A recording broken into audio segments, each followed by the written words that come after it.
What is going on? Jordan Sherwood Wood on 1063 and FatCheckSports.com for our fight picks. We have 5 selections in total for UFC on Vegas 4 on Saturday night.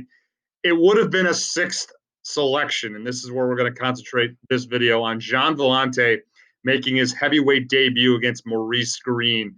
Before the weigh-ins, leading up into the week and the film that I was looking at, I really like Gian Villante. I felt it was a long time coming for him to move up to the heavyweight division.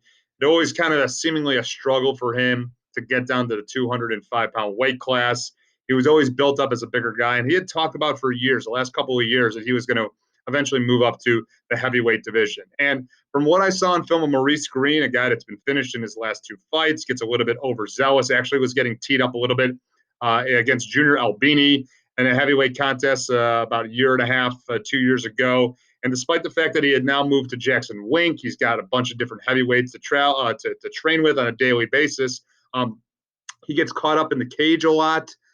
He does leave himself open for counters. And I thought that was the perfect recipe for Gian Villante moving up, so Villante did not have to worry about the weight cut.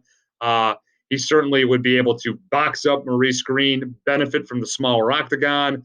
But then in the interviews, I didn't get a lot of confidence out of Gian Villante. And then at weigh-ins, and again, not everything needs to be determined at the weigh-ins, but looked a little pudgy and soft, 255 pounds for a guy that normally cuts to the light heavyweight. And granted, I know he walks around, pretty heavy, and he cuts a lot of weight to make light heavyweight. But it didn't give me the confidence that this is going to be a smart fight. So we removed it as a selection. I originally loved it. Gian Villante was plus 185, plus 195.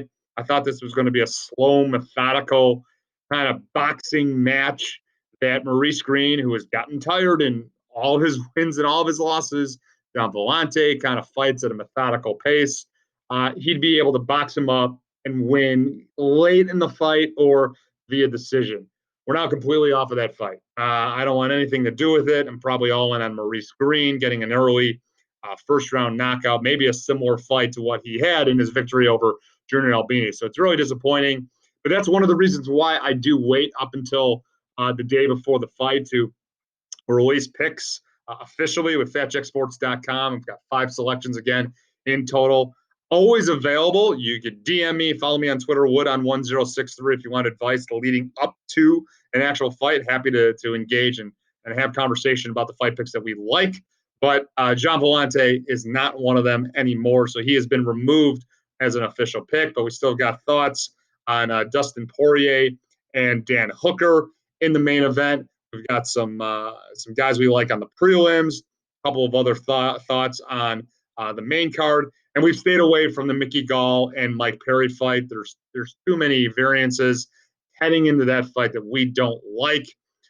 Combination of everything involved in it. So just sit back and relax and enjoy that one would be our suggestion. So, and with that being said, enjoy the fights.